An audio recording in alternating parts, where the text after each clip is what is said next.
By the summer of 1944, nearly 3 full years had elapsed since that catastrophic Sunday morning at Pearl Harbor, when the Japanese had struck the American Pacific Fleet without warning, plunging the United States into the maelstrom of global conflict. In those intervening years, the character of the Pacific War had undergone a transformation so complete, so fundamental, that it seemed almost to belong to a different conflict entirely. The desperate defensive actions that had characterized the early months, when American forces scrambled merely to hold on to scattered island outposts and protect vital sea lanes, had given way to something altogether different. Now the initiative rested firmly in American hands, and the great industrial machine of the United States had begun to assert itself with overwhelming force across the vast expanse of the Pacific Ocean. The strategic approach that American planners had devised, that methodical island-hopping campaign which would become one of the defining features of the Pacific theatre, was proceeding with relentless efficiency. Each captured island brought American forces one step closer to the Japanese home islands. Each amphibious assault represented another link in an inexorable chain drawing tighter around the empire.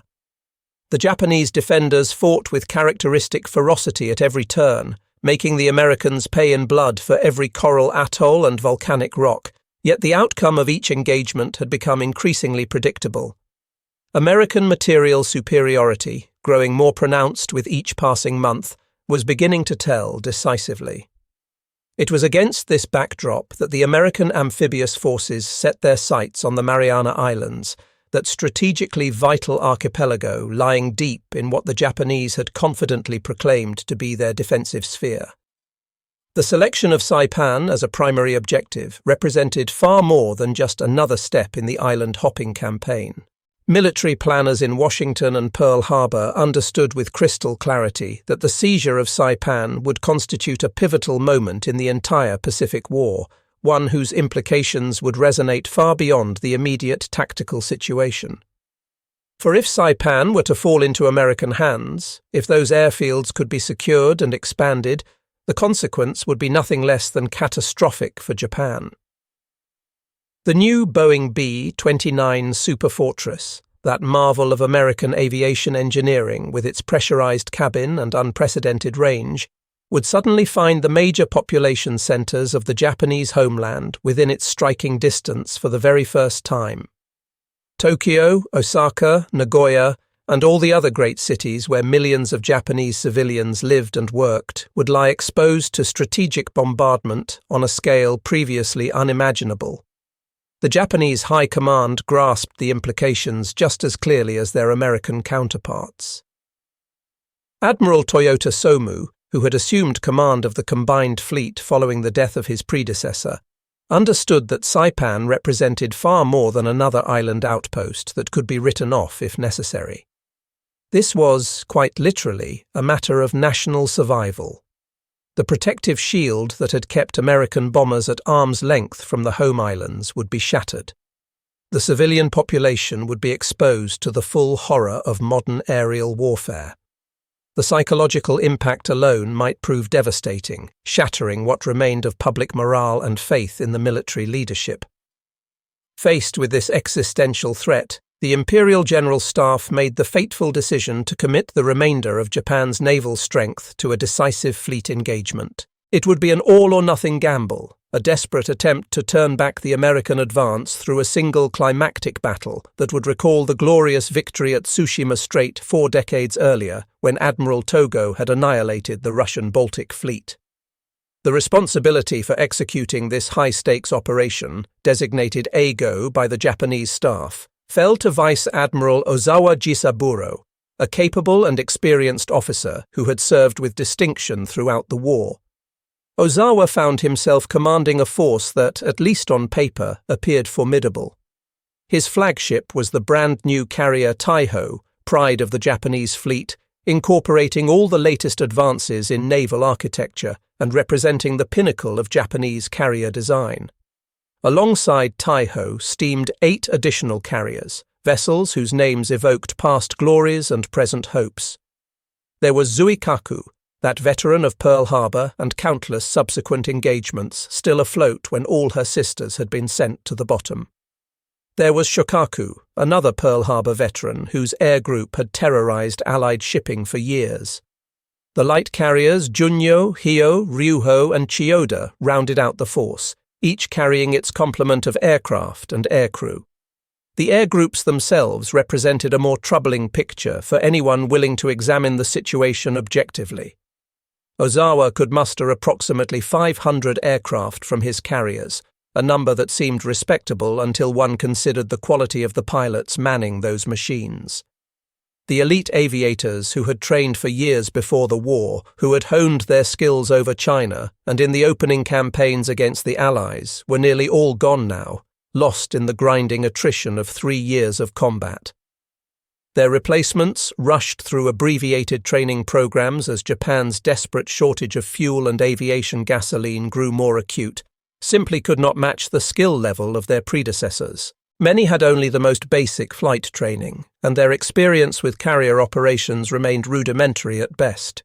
Still, the High Command placed faith in Japanese fighting spirit and the prospect of support from land-based aircraft stationed on Guam, Rota, and other islands in the Marianas. These shore-based planes would add nearly 300 additional aircraft to Ozawa's striking power, or so the planners optimistically calculated.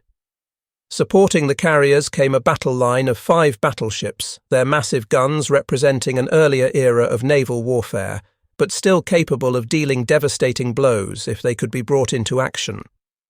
13 cruisers and more than 30 destroyers completed the task force, their role to screen the vulnerable carriers and provide anti-aircraft protection against enemy air attack.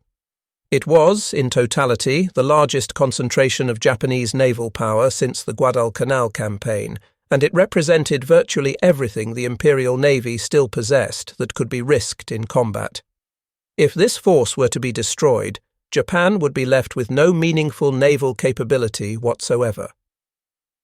A raid against this Japanese armada was the United States Fifth Fleet, commanded by Admiral Raymond Spruance, an officer whose methodical approach and tactical acumen had already proven decisive at Midway 2 years earlier. Spruance's fleet centered on Task Force 58, the fast carrier task force under the tactical command of Vice Admiral Mark Mitscher, a naval aviator who understood carrier warfare with an intimacy that came from years of experience. The sheer size of the American force spoke volumes about the industrial transformation that had occurred since Pearl Harbor. Where Japan struggled to assemble 9 carriers, Mitscher commanded 15, ranging from the massive fleet carriers that displaced tens of thousands of tons down to the light carriers and escort carriers that nevertheless packed considerable striking power. The air groups aboard these carriers totaled nearly 900 aircraft, every one of them crewed by well-trained aviators who had benefited from thorough training programs that Japan could no longer match. The qualitative superiority extended beyond mere numbers. The Grumman F-6F Hellcat fighter that equipped most of the American squadrons had proven itself more than a match for the vaunted Zero in combat after combat. Where the Zero had been designed for maximum maneuverability and range at the expense of pilot protection and structural strength, the Hellcat emphasized ruggedness, firepower, and the ability to absorb punishment. American pilots flew into battle protected by armor plate and self-sealing fuel tanks, knowing that their aircraft could take hits that would doom a Zero and still bring them home. The torpedo bombers and dive bombers that would deliver the striking power against enemy ships similarly benefited from superior design and construction, giving their crews confidence that came from flying reliable, capable machines. The supporting surface combatants told a similar story of overwhelming American material advantage. 7 fast battleships, their 16-inch and 14-inch guns capable of hurling shells weighing a ton or more across distances of 20 miles, steamed with the carrier groups. 21 cruisers and nearly 60 destroyers provided layers of defensive screening and anti-aircraft protection that would prove crucial in the coming engagement. Perhaps most importantly, American shipyards were turning out vessels at a rate that Japan, with its limited industrial base and chronic shortages of raw materials, simply could not hope to match. Every ship lost could be replaced, often within months. The Japanese enjoyed no such luxury. Both commanders understood perfectly well that the coming engagement would transcend the immediate tactical objective of supporting or preventing the Saipan landings. This would be a decisive test of naval air power on a scale never before witnessed, a clash that would determine whether Japan could maintain any sort of defensive perimeter or whether the road to Tokyo lay open before American forces. The ocean separating the two fleets would soon bear witness to the largest carrier battle in history, an engagement that would demonstrate with brutal clarity the transformation that had occurred in the Pacific balance of power. Later generations would remember this battle by a name that captured its one-sided nature with dark humour, calling it the Great Marianas Turkey Shoot. But to the men who fought it, there was nothing amusing about the desperate struggle that unfolded across those 2 fateful days in June 1944.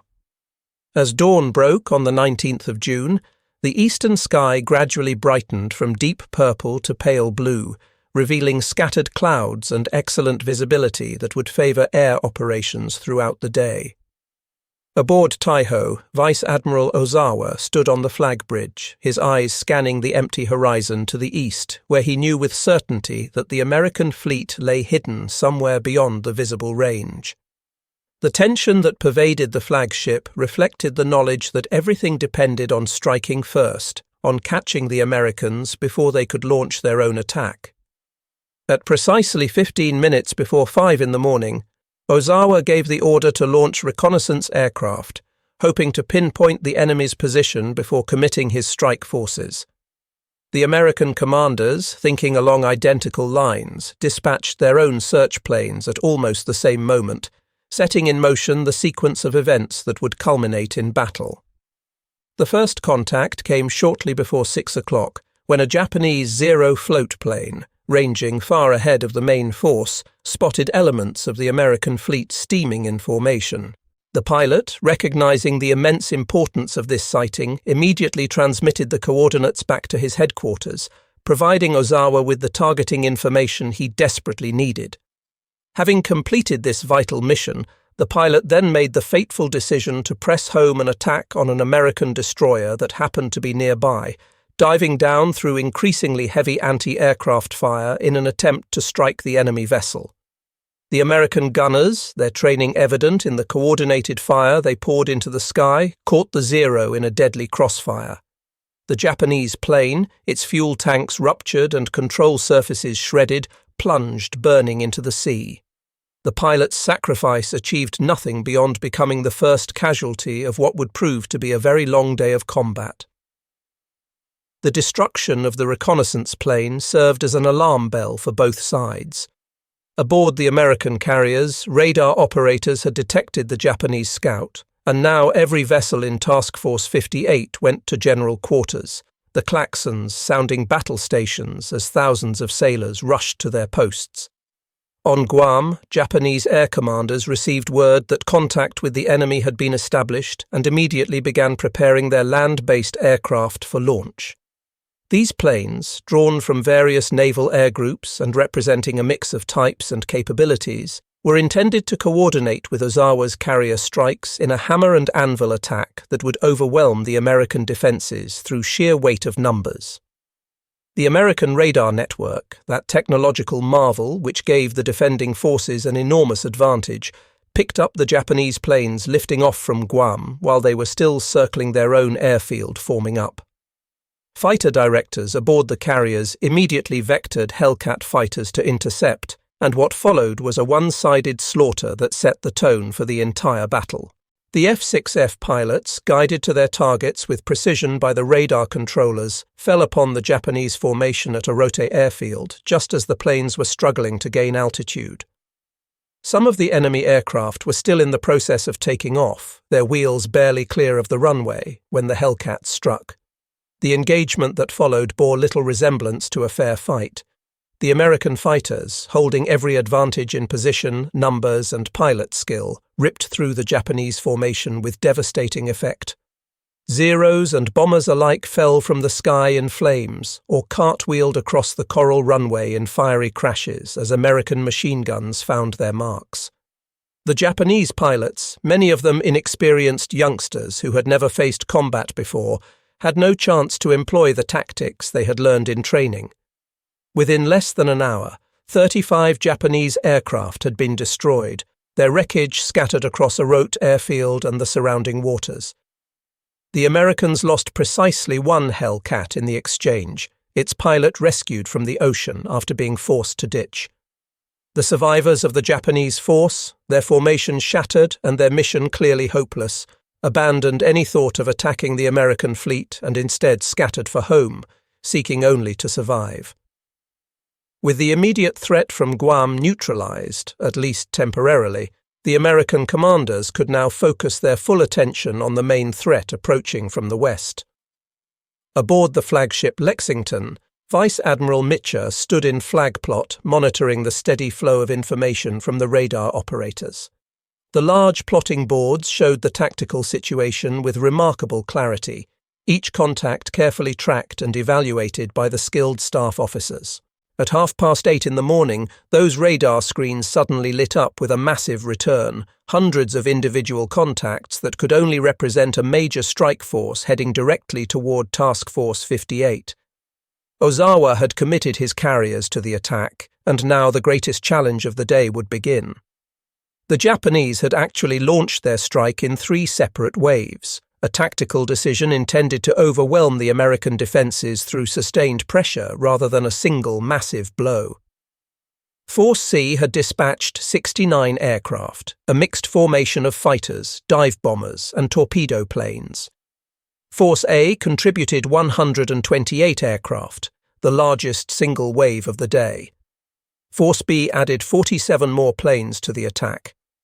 In the space of less than an hour, Japan had committed 244 aircraft to this coordinated assault, representing a significant portion of Ozawa's total air strength. Everything now depended on these strikes achieving success, on breaking through to the American carriers and inflicting the sort of devastating losses that might turn the tide of the entire campaign. By 10 o'clock in the morning, American radar had detected the first wave at a distance of approximately 150 miles, giving the defenders ample time to prepare their reception. Mitcher wasted no time in issuing orders. Every available Hellcat was to be launched immediately and vectored toward the incoming raid. Fighter patrols that had been circling over Guam, their mission already accomplished, were recalled at maximum speed to help meet this new threat. The carriers turned into the wind, their flight decks erupting with activity as plane after plane roared down the wooden decks and clawed for altitude. Within minutes, dozens of Hellcats were climbing hard, forming up into their tactical formations and racing westward under the direction of the fighter control officers. In the Japanese formation, the pilot Masatoshi Nakagawa led a group of dive bombers, his eyes searching the eastern horizon for the first glimpse of the enemy carriers that were their primary objective. The mixed force of fighters, bombers, and torpedo planes pressed forward, but as they drew to within about 60 miles of their estimated target position, the formation leaders made a decision that would prove catastrophic. Rather than pressing on immediately, they chose to pause and allow the scattered elements of the strike to regroup, hoping to present a more coordinated attack. It was a textbook tactical decision under normal circumstances, but these were far from normal circumstances. The pause gave the American interceptors precisely the opening they needed. At 26 minutes past 10, the Hellcats struck from above like hawks falling upon their prey. The American pilots had climbed to superior altitude during their approach, and now they dove through the Japanese formation with all the advantages of speed and position on their side. The sky erupted into chaos as machine guns chattered and aircraft jinked desperately to avoid the streams of tracers. Within the first few minutes of combat, 25 Japanese planes had been blown out of the sky, their wreckage tumbling toward the ocean far below. The Americans lost exactly one Hellcat in this initial clash, the pilot managing to bail out successfully and later being recovered by a destroyer. The slaughter continued as more Hellcats piled into the fight, their pilots exhibiting a level of skill and aggression that the poorly trained Japanese aviators simply could not match. Another 16 enemy aircraft fell in flames, their pilots having no chance to even reach the American fleet, let alone attack it. Those Japanese planes that survived this devastating interception found themselves in a desperate situation. Many pilots, recognizing the hopelessness of pressing forward into what had become a meat grinder, jettisoned their bombs and torpedoes into the ocean and fled for their lives, hoping only to make it back to their carriers. A handful of the more determined, or perhaps more foolhardy pilots did manage to break through the fighter screen and continue toward the American fleet, but they now faced an even more daunting challenge. The massed anti-aircraft fire of Task Force 58 represented a defensive system unlike anything the Japanese had encountered before. As the surviving attackers appeared on the horizon, every ship in the task force opened fire simultaneously. The new 5-inch guns, equipped with proximity-fused shells that would detonate near their targets rather than requiring a direct hit, filled the sky with deadly fragments. 40mm and 20mm guns added their weight to this aerial barrage, creating an almost impenetrable curtain of steel through which the Japanese planes had to fly. One bomb did manage to strike the battleship South Dakota, the weapon slamming into her heavily armoured deck with tremendous force. The explosion killed or wounded more than 50 sailors and shook the massive vessel violently, but the battleship's thick armour prevented penetration into her vitals. Damage control parties rushed to contain the fires and treat the wounded, and within a remarkably short time, South Dakota was able to resume her position in the formation, her fighting capability essentially unimpaired. Not a single Japanese aircraft succeeded in reaching the American carriers with a weapon. By the time the first wave had run its course, 42 of the 69 Japanese planes that had begun the attack were gone, blown to pieces by Hellcats or anti-aircraft fire or ditched in the ocean when their fuel ran out. Only 27 aircraft straggled back to their carriers, many of them damaged and some so badly shot up that they would never fly again. The crews that did make it back brought tales of devastating American fighter opposition and impenetrable anti-aircraft defenses, but their reports apparently failed to penetrate the consciousness of the Japanese High Command. The temporary lull in the action provided no real respite for either side. Aboard the carrier Zuikaku, Japanese flight deck crews worked with frantic haste to prepare another strike, rearming and refueling aircraft while their pilots grabbed quick meals and received briefings on the tactical situation. Vice Admiral Ozawa, despite the ominous reports from the returning survivors of the first wave, remained convinced that persistence would eventually yield results. The American defences might be strong, but they could surely be saturated and overwhelmed if enough attacks were pressed home with sufficient determination. At 9 o'clock in the morning, he issued orders for the launch of a second major strike, this time committing 129 aircraft to the effort. As the second wave formed up and began its long flight toward the American fleet, the men aboard the Japanese carriers had no way of knowing that disaster was about to strike from an entirely unexpected quarter. While all attention focused on the air battle developing to the east, beneath the waves, American submarines had been patiently stalking their prey. The submarine USS Albacore had detected Ozawa's flagship Taiho early that morning, and had been manoeuvring into attack position ever since, her captain waiting for the perfect opportunity to strike. That opportunity came at precisely 15 minutes past 8, just as Taiho was in the midst of launching aircraft for what would become the second strike wave. The submarine fired a spread of torpedoes, their propellers churning white wakes through the blue water as they raced toward their target. Lookouts aboard Taiho spotted the incoming weapons and shouted frantic warnings. The carrier heeled into a hard turn, her engines straining as she attempted to comb the torpedo tracks and present the smallest possible target profile. Escort vessels rushed forward, dropping depth charges in an attempt to destroy or at least distract the attacking submarine. In the confusion and chaos of the moment, a Japanese pilot named Sakio Komatsu, who had just taken off from Taiho's flight deck, looked down and saw one of the torpedo wakes heading directly for his ship. In an act of supreme self-sacrifice that would later become legendary in Japanese naval history, Komatsu deliberately dove his aircraft into the path of the incoming torpedo, detonating it at the cost of his own life. His sacrifice saved Taiho from one hit, but physics and probability were against the carrier. Another torpedo struck home on the starboard side, the weapon's 600 pounds of high explosive blowing a massive hole in the carrier's hull below the waterline. Seawater rushed into the ruptured compartments, and aviation fuel from damaged storage tanks began to leak throughout the lower decks. The carrier staggered under the impact, her damage control parties rushing to seal bulkheads and contain the flooding. Thanks to Taiho's advanced design, which incorporated many features intended to improve survivability, the ship managed to continue operating for the time being. Her pumps worked to control the flooding, her engines continued to turn, and she maintained her place in formation. To outward appearances, the damage seemed serious but manageable. What no one yet realized was that a time bomb was ticking in Taiho's lower decks, where gasoline vapors were slowly accumulating in spaces that should have been properly ventilated.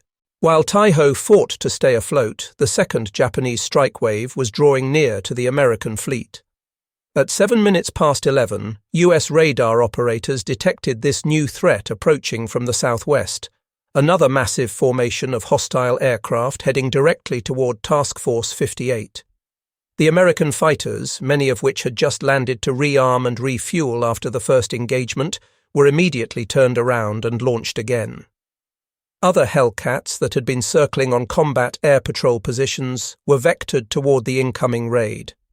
The result was another turkey shoot that played out almost identically to the first. At a distance of 60 miles from the American ships, before the Japanese pilots had even caught sight of their targets, nearly 100 Hellcats fell upon them with devastating fury. The American pilots, their confidence growing with each successful interception, pressed their attacks with aggressive determination. Within minutes, approximately 70 Japanese aircraft had been shot down, their pilots given no opportunity to employ their weapons or even to maneuver defensively with any effectiveness. The formation, which had started the day with 129 aircraft, saw more than half its strength blown from the sky before ever reaching firing range of an enemy ship. A small number of Japanese planes did manage to break through this aerial gauntlet, fragmenting into smaller groups that attempted to carry out scattered attacks on the American carriers. 6 dive bombers singled out Rear Admiral Alfred Montgomery's task group, rolling into their attack dives and releasing their bombs toward the carriers Wasp and Bunker Hill. The bombs fell close, their detonations sending towering columns of water high into the air and drenching the flight decks with spray, but none achieved direct hits. Several fires started from near misses, and casualties were sustained among personnel caught in exposed positions, but the damage remained superficial. The carrier's damage control parties quickly extinguished the flames, and the ships continued operations without significant interruption. Another group of Nakajima torpedo bombers, those twin-engine aircraft that the Allies had codenamed Jill, selected USS Enterprise as their target. The Big E, as she was affectionately known throughout the fleet, had survived more close calls and sustained more damage than perhaps any other carrier in the Pacific, yet she had always come through. Her luck held on this day as well. Every torpedo launched by the attacking aircraft missed, their wakes passing harmlessly alongside the carrier's hull as she maneuvered radically to avoid them. American anti-aircraft fire claimed several of the attackers, their flaming wreckage hitting the water and disappearing beneath the waves. 3 more torpedo bombers attempted to strike Princeton, but they never even completed their attack runs. The concentrated fire from the carrier and her escorts literally blew them apart in mid-air, the aircraft disintegrating into clouds of burning debris that rained down across hundreds of yards of ocean. By the time the second wave concluded its futile attack, 97 of the 129 Japanese aircraft had been destroyed, a casualty rate that would have been considered catastrophic by any measure. The handful of survivors that did make it back to their carriers brought more reports of overwhelming American fighter superiority and impenetrable defenses, but still the attacks continued. The sun climbed higher in the sky, beating down on the Philippine Sea, where oil slicks from downed aircraft marked the surface, and here and there the speck of a life raft or a swimming pilot could be seen. Rescue efforts were underway on both sides, with destroyers and seaplanes searching for downed aviators, but the battle was far from over. Admiral Ozawa, despite the mounting evidence that his attacks were achieving nothing while suffering appalling losses, remained committed to pressing forward. At 1 o'clock in the afternoon, he ordered the launch of a third strike wave, this time from the northern elements of his force, hoping that an attack from a different direction might achieve better results.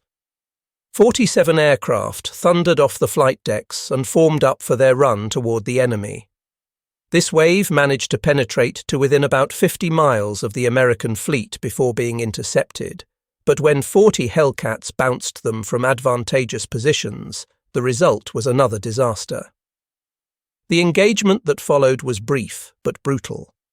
Only 7 Japanese aircraft were actually shot down in this clash, far fewer than in the previous waves, but the attack formation completely fell apart under the Hellcat onslaught. Pilots broke off in all directions, jettisoning their weapons and fleeing for their lives. The survivors, rather than attempting to press onto the target, gave up entirely and headed for friendly bases in the Marianas to refuel. 40 planes eventually made it to safety, a much higher survival rate than the previous waves, though their mission had achieved absolutely nothing. Vice Admiral Ozawa, watching his air groups being decimated wave after wave, yet still receiving incomplete and overly optimistic reports from his subordinates, made one final attempt to strike a telling blow.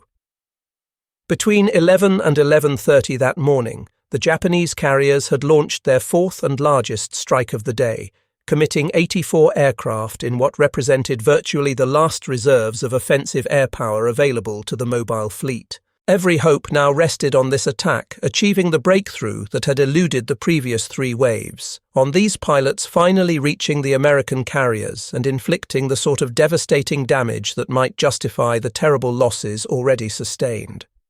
Fate, however, had other plans entirely. The intelligence that had been provided to the Japanese pilots regarding the location of the American fleet proved to be substantially incorrect, the coordinates placing Task Force 58 miles from its actual position. The strike force droned eastward, searching fruitlessly for targets that weren't where they were supposed to be, precious fuel being consumed with every minute that passed. As the formation leaders realized that they had been given bad information and that finding the American fleet before their fuel ran out was becoming increasingly unlikely, the decision was made to split the force. One group would head for Guam, the other for Rota, both islands offering airfields where the planes could land, refuel, and presumably launch again when better targeting information became available. The withdrawal, however, would prove to be anything but safe. The group heading for Rota had the misfortune to blunder directly into Rear Admiral Montgomery's task group, American radar operators immediately detecting the unidentified aircraft and scrambling Hellcats to investigate. The interception that followed was sharp and one-sided. 18 Japanese planes were engaged by American fighters, and within minutes 9 of them had been shot down while the survivors scattered and fled. The remnant managed to escape only because the American pilots had to break off to avoid running low on fuel themselves. At the same time, 9 Japanese dive bombers, either more determined or more desperate than their comrades, elected to press home attacks on the carriers Wasp and Bunker Hill rather than attempting to reach Guam. They dove through heavy anti-aircraft fire, their bombs falling toward the carriers but achieving only near misses that threw up enormous geysers of water without causing significant damage. 8 of the 9 attackers were blown out of the sky by the intense defensive fire, their aircraft shredded by the concentrated fire from dozens of guns. Only a single plane escaped, limping away so badly damaged that it would never fly in combat again. The situation at Guam proved even more disastrous for the Japanese. As the remaining aircraft from the 4th wave approached a Rota airfield to land and refuel, they found 27 American Hellcats waiting for them. The Hellcats had arrived shortly before the Japanese and had positioned themselves perfectly to intercept. With no time for the Japanese pilots to prepare for combat, no opportunity to gain altitude or speed, the result was pure slaughter. American fighters swept through the pattern of landing aircraft like wolves among sheep, machine guns blazing as they poured fire into vulnerable targets. Some Japanese planes were shot down as they descended on final approach. Others crashed attempting desperate evasive maneuvers at low altitude. A few made it to the ground only to be strafed as they taxied, their crews killed or wounded before they could even unbuckle their harnesses. In a matter of minutes, 30 additional aircraft were destroyed, their wreckage littering a rote field and the approaches to the runway. The handful that survived this massacre were so badly shot up, their airframes so riddled with bullet holes and their systems so damaged that they were effectively written off as combat losses even though they had managed to land. The fourth wave, like all its predecessors, had achieved nothing while suffering catastrophic casualties that the Japanese Naval Air Force could ill afford. As the afternoon of June 19th gave way to evening, the smoke of battle began to clear and both sides took stock of what had transpired during this extraordinary day of combat. The accounting made for grim reading on the Japanese side. Approximately 330 aircraft had been destroyed, a figure that included not only the carrier aircraft that had been shot down during the 4 attack waves, but also most of the land-based planes that had attempted to participate in the battle from Guam and Rota. Ozawa's carefully husbanded carrier air groups, which had begun the day with about 500 aircraft, were now reduced to roughly 150 planes, many of them damaged, and a significant number of the surviving pilots shaken and demoralized by what they had witnessed. American losses, by stark contrast, amounted to just 23 aircraft, most of which had been lost to operational accidents, or to the small number of Japanese defensive fighters that had managed to intercept returning strike groups. The disparity was so pronounced, the exchange ratio so lopsided, that it beggared belief. Not a single American ship had been sunk. The only significant damage sustained by the entire task force consisted of the casualties and minor damage aboard South Dakota, plus some superficial hits on a few other vessels. Task Force 58 remained essentially intact, ready to continue operations, while the Japanese mobile fleet had been gutted as an offensive fighting force. It was during this unequal exchange that an American pilot, watching Japanese aircraft fall from the sky in numbers that seemed almost comical, made the remark that would give the battle its enduring nickname. The Japanese planes, he observed, were going down so easily and in such numbers that it reminded him of a turkey shoot back home, those events where marksmen would compete to see how many game birds they could bring down. The comparison caught on immediately among the American flyers, who began referring to the day's action as a turkey shoot. The name stuck, and history would remember the Battle of the Philippine Sea as the Great Marianas Turkey Shoot, a moniker that captured both the scale of the engagement and its utterly one-sided nature. Yet for all the devastation that had been wrought in the air battles, June 19th had one more catastrophe in store for the Japanese Navy, and this blow would be delivered not from the sky, but from beneath the waves. While the attention of everyone in both fleets had been focused on the aerial combats playing out overhead, American submarines had continued their patient stalking of Ozawa's carriers. The submarine USS Kavala had been shadowing the veteran carrier Shokaku throughout the morning, her captain waiting for the perfect opportunity to attack. That opportunity came at 23 minutes past 11, just as Shokaku was in the midst of recovering aircraft from the strikes and conducting refueling operations on her crowded hangar deck. Kavala fired a full spread of torpedoes from close range, the weapons streaking through the water toward the carrier.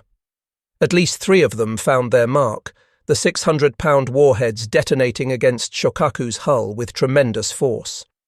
The explosions ripped gaping holes in the carrier's side below the waterline, and worse yet, they ignited aviation fuel and ammunition that had been brought up to the hangar deck in preparation for rearming the aircraft. A massive fireball erupted in the hangar, spreading with terrifying speed through spaces that were crowded with men and filled with highly flammable materials. The fires quickly spread beyond the ability of the damage control parties to contain them. Shokaku, which had survived Pearl Harbor and participated in virtually every major carrier engagement of the war, which had been torpedoed and bombed before yet always managed to make it home for repairs, was now mortally wounded. Her captain, recognizing that the ship was doomed, gave the order to abandon ship. Sailors and airmen began going over the side, jumping into the warm waters of the Philippine Sea and swimming desperately to get clear of the stricken vessel. At 2:08 in the afternoon, a final catastrophic explosion tore through Shokaku's hull, the massive detonation likely caused by the fire reaching one of her magazines. The carrier broke in two pieces, both sections sinking rapidly and taking 1,263 men down with her. Approximately 570 survivors, including Captain Matsubara Hiroshi, were pulled from the water by escorting destroyers, but the loss of life was still appalling. Meanwhile, aboard Taiho, the drama that had been building since the torpedo hit early that morning was approaching its climax. The damage control parties had been working throughout the day to contain the flooding and make temporary repairs, and for hours it had seemed that their efforts might succeed in saving the ship. The advanced damage control systems that had been incorporated into Taiho's design, the multiple compartments and redundant systems that were supposed to provide enhanced survivability, had indeed allowed the carrier to remain operational despite serious damage. Pumps were controlling the flooding, bulkheads had been sealed to isolate damaged areas, and carbon dioxide had been pumped into some compartments to prevent fires. The fatal error came when a damage control officer, lacking experience with the type of situation he faced and not understanding the properties of aviation gasoline, made a decision that sealed the ship's fate. In an attempt to clear gasoline vapours that had been accumulating throughout the lower decks, he ordered the ventilation system run at maximum capacity. His intention was to expel the dangerous fumes and replace them with fresh air, a reasonable objective. What he failed to understand was that running the ventilation system in this manner would spread the gasoline vapours throughout the entire ship rather than concentrating them in a few isolated spaces. Within a short time, volatile fuel vapours permeated virtually every compartment in the vessel, creating a floating bomb that needed only a single spark to detonate. That spark came at 5:32 in the afternoon. A generator somewhere deep in the ship produced the fatal ignition source, and the accumulated gasoline vapours exploded with cataclysmic force.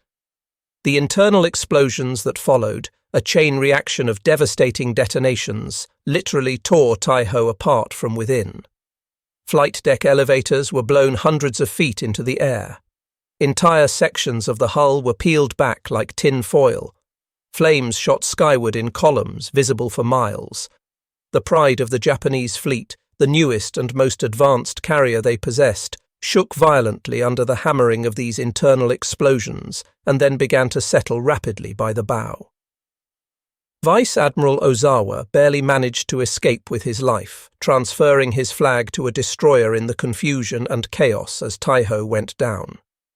The carrier took 1,650 of her crew with her as she slipped beneath the waves, disappearing into the depths of the Philippine Sea. In the space of just 6 hours, the Japanese had lost 2 of their most important carriers to submarine attacks, losses that would have been catastrophic under any circumstances, but which were especially devastating coming on top of the aerial massacre that had unfolded throughout the day. As darkness fell on June 19th and an uneasy quiet settled over the Philippine Sea, both commanders had to assess the situation and determine their next moves. For Ozawa, the accounting made for nightmarish reading. His carrier air groups had been effectively destroyed as a fighting force, with only about 150 operational aircraft remaining out of the 500 he had started the day with. 2 of his most valuable carriers were gone, sent to the bottom by American submarines. The land-based air forces that were supposed to have supported his operations had been wiped out by American fighters. Any realistic assessment of the situation would have to conclude that Operation Ago had failed catastrophically, that the hoped-for decisive battle had instead turned into a debacle of epic proportions. Dawn broke on the 20th of June with Ozawa's battered force retreating westward, hoping to escape before the Americans could launch a pursuit. The Japanese admiral knew that if the Americans caught him now, with his air groups decimated and his remaining carriers vulnerable, the result could be total annihilation. Admiral Spruance, on the American side, recognized the opportunity before him. The enemy fleet was crippled, its offensive capability destroyed. If he could bring his overwhelming air power to bear, he might be able to finish off the Japanese mobile fleet entirely, removing it as a factor in the Pacific War once and for all. Spruance ordered his fleet to steam westward at maximum speed through the hours of darkness, trying to close the range to the fleeing Japanese. As the sun rose on the 20th, dozens of American scout planes fanned out across the ocean, searching every sector for signs of the enemy. The morning dragged on with search after search, returning negative results, the Japanese apparently having opened sufficient distance during the night to evade immediate detection. Aboard the carriers, pilots sat in their ready rooms waiting for the order to launch, while on the flag bridges, admirals and their staffs fretted over the possibility that the enemy might slip away entirely. On Zuikaku, now serving as Ozawa's flagship after the loss of Taiho, the admiral received the first complete reports of the previous day's disaster. Only now did he learn the full extent of the losses his air groups had sustained, the nearly complete annihilation of the 4 attack waves that he had dispatched with such hope. What he still did not know, because his subordinates had not yet worked up the courage to tell him, was that virtually all of the land-based aircraft from Guam and Rota were also gone, destroyed either in the air or on the ground by rampaging American fighters. Operating under the false belief that he still had substantial shore-based air support available, Ozawa began contemplating the possibility of launching another strike on the 21st, a final desperate attempt to inflict some damage on the Americans before withdrawing. The decision would be taken out of his hands. At 20 minutes before 4 in the afternoon, as the sun was beginning its descent toward the western horizon, an American scout plane from Enterprise finally spotted the Japanese fleet on the far edge of visibility. The pilot, recognizing the vital importance of his discovery, rushed back a brief contact report giving the approximate location and composition of the enemy force. Admiral Mitcher, receiving this initial report, immediately demanded more precise coordinates and course information. At 5 minutes past 4, the confirmation came through with the details he needed. The Japanese were approximately 275 miles to the west, steaming at 20 knots and still heading away from the American force. Mitcher found himself facing a critical decision. The range was extreme, right at the edge of what his aircraft could manage. More problematically, the sun would set around 6:30, which meant that even if he launched immediately, his strike groups would almost certainly have to recover after dark. Night carrier operations were extraordinarily dangerous under the best of circumstances, with many pilots lacking the experience to land safely on a pitching deck in darkness. The losses to operational accidents could be severe. Yet if he didn't launch now, the Japanese would escape, and the opportunity to destroy the enemy carrier force might never come again. The decision took only moments. Mitcher gave the order to launch everything, to commit the full striking power of Task Force 58 to this attack regardless of the risks. Across the American carriers, klaxons sounded and flight deck crews scrambled to their positions. The gamble was enormous, the potential cost in aircraft and pilots possibly devastating. But Mitcher and his staff recognized that this represented the opportunity to land a knockout blow that might shorten the war by months or even years. The flight decks shook as engines roared to life. Wave after wave of aircraft thundered into the sky, the launches continuing for nearly an hour as every available plane was committed to the strike.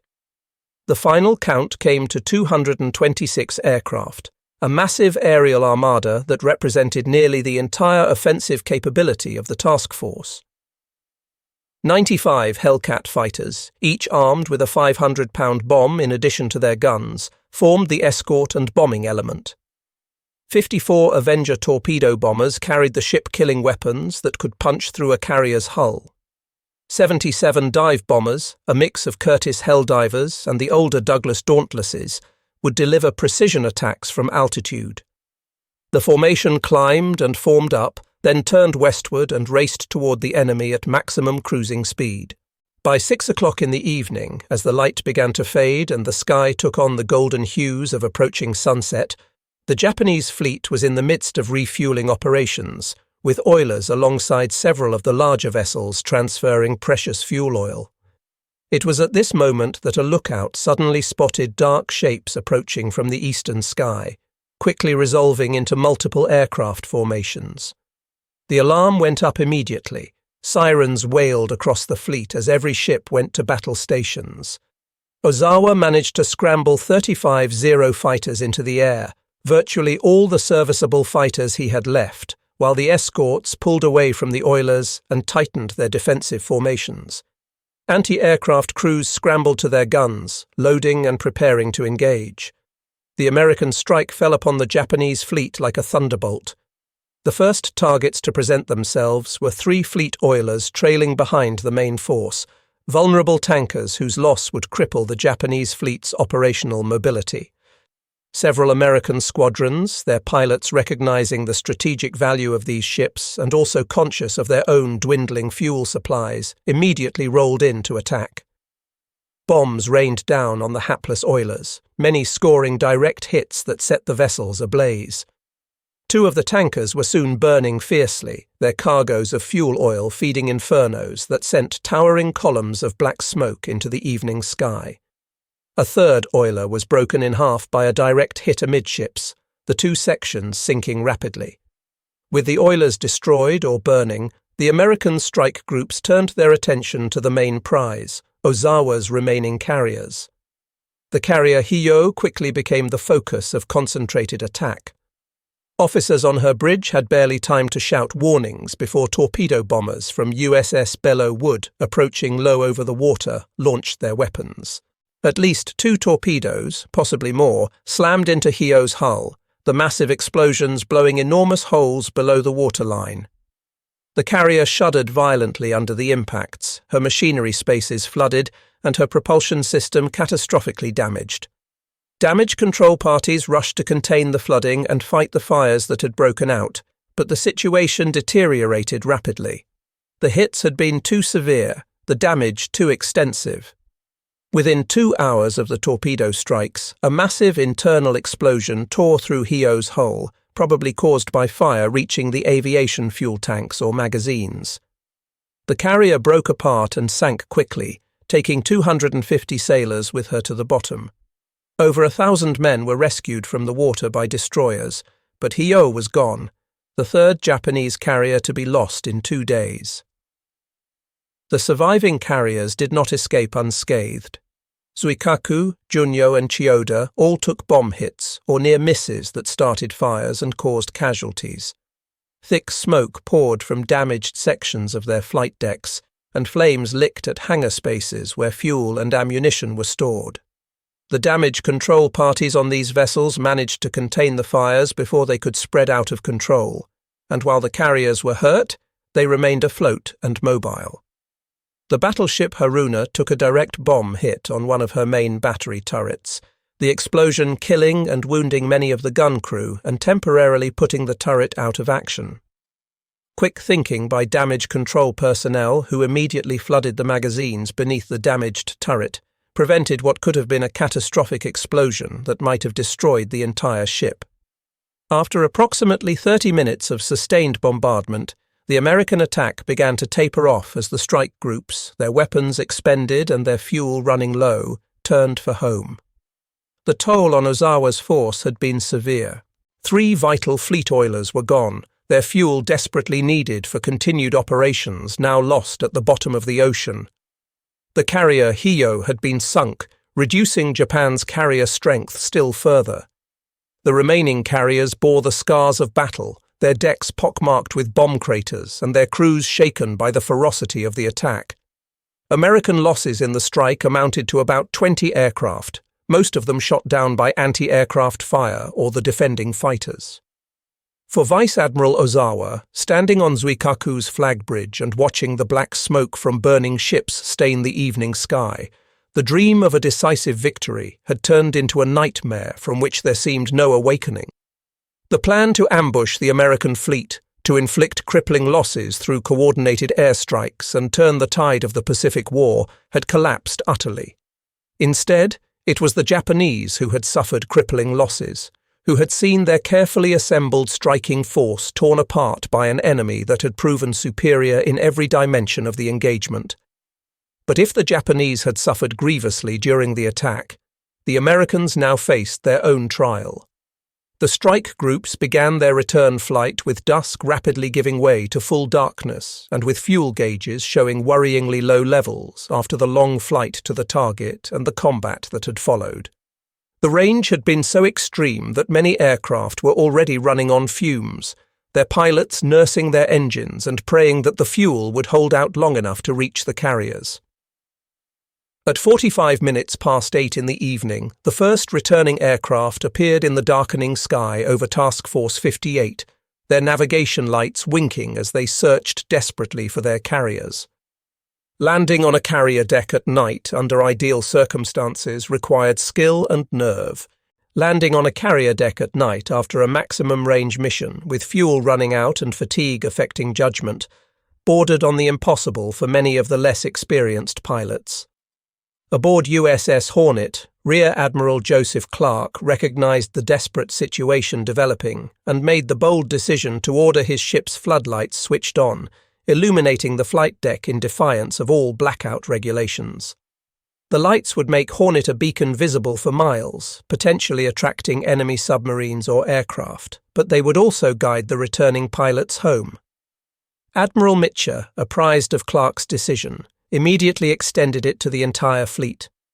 Every carrier was ordered to switch on its lights, to illuminate itself despite the risk, because the alternative was to watch helplessly as dozens of aircraft ditched in the ocean and their crews perished for want of a lit deck.